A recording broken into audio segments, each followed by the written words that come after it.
Anem a resoldre aquest triangle mica en mica, d'acord? Llavors, per poder fer-ho, primer de tot hem de buscar quina és la base. Per trobar quina és la longitud de la base, primer, sabent que aquesta base és el punt que va de B a C, és a dir, és aquesta recta d'aquí, què és el que farem? Doncs buscar exactament quin és el vector que va de B a C, d'acord? Llavors, per poder començar, fem B, C, que això sabem que serà. Quin és el nostre punt B? Els escric per aquí. Els escric per aquí. A és 2, 0. B és 3, 6. I C és 8, 2.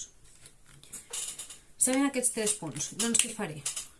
Jo sé que quan tinc un vector, el que estic fent és la lletra final menys la lletra inicial, és a dir, C menys B.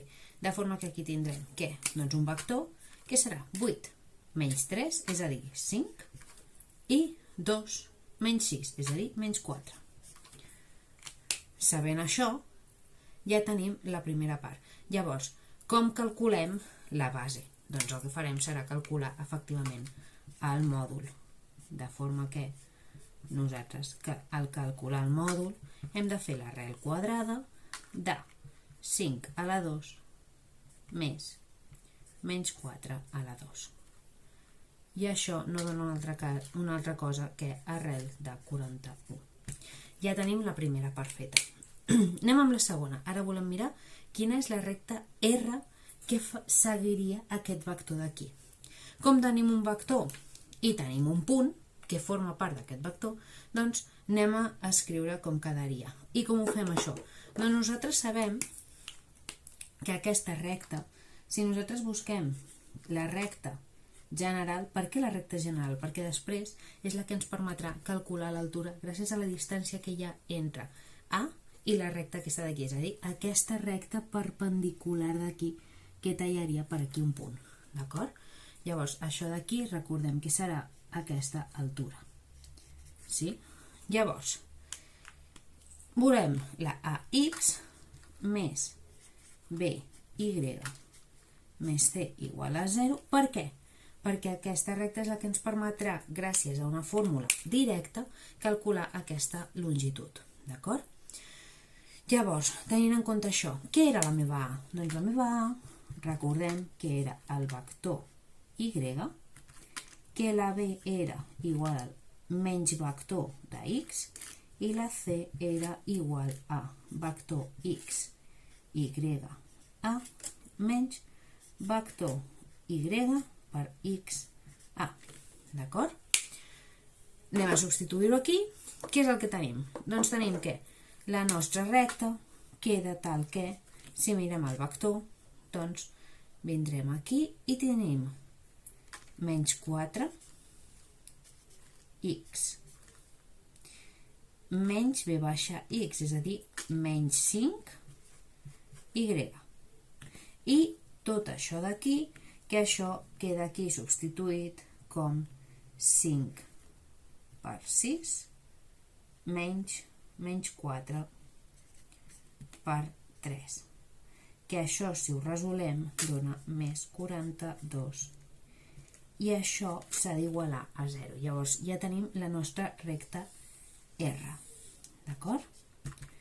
Ara, anem a buscar la fórmula per trobar aquesta distància d'aquí, és a dir, l'alçada. D'acord? I nosaltres sabem que aquesta fórmula segueix el següent, que és que la distància de A fins a R agafarà el valor absolut de A pel nostre valor a la X en el punt A, més B pel nostre valor de la Y en el punt A, i més C, tot això en valor absolut.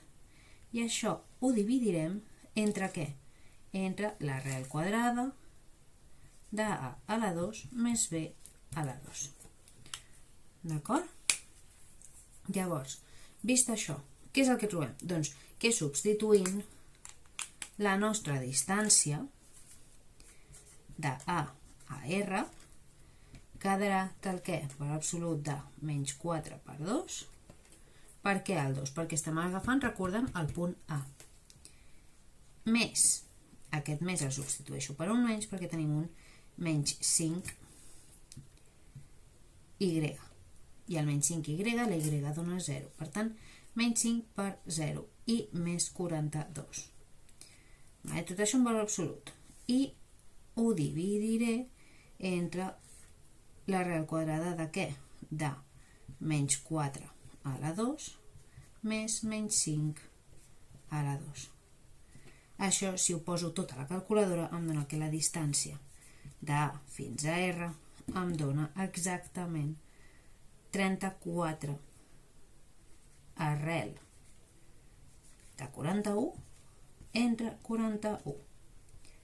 D'acord? Ja tenim les tres primeres passes, és a dir, la base, la recta de R i l'alçada.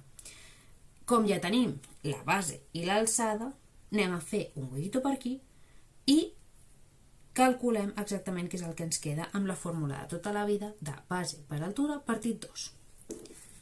Ja hem fet el hueco, ja hem fet l'espai, llavors, què és el que fem? Doncs base per alçada, com la base és arrel de 41, multiplicaré aquí, i l'alçada és aquesta divisió d'aquí, és a dir, 34 entre arrel de 41, perdó, multiplicat per arrel de 41 entre 41. Si això ho fiquem a la calculadora ens donarà 17. De forma que el nostre triangle al final ens queda amb 17 unitats quadrades. I ja amb això haurem acabat de saber quina és l'àrea del nostre triangle.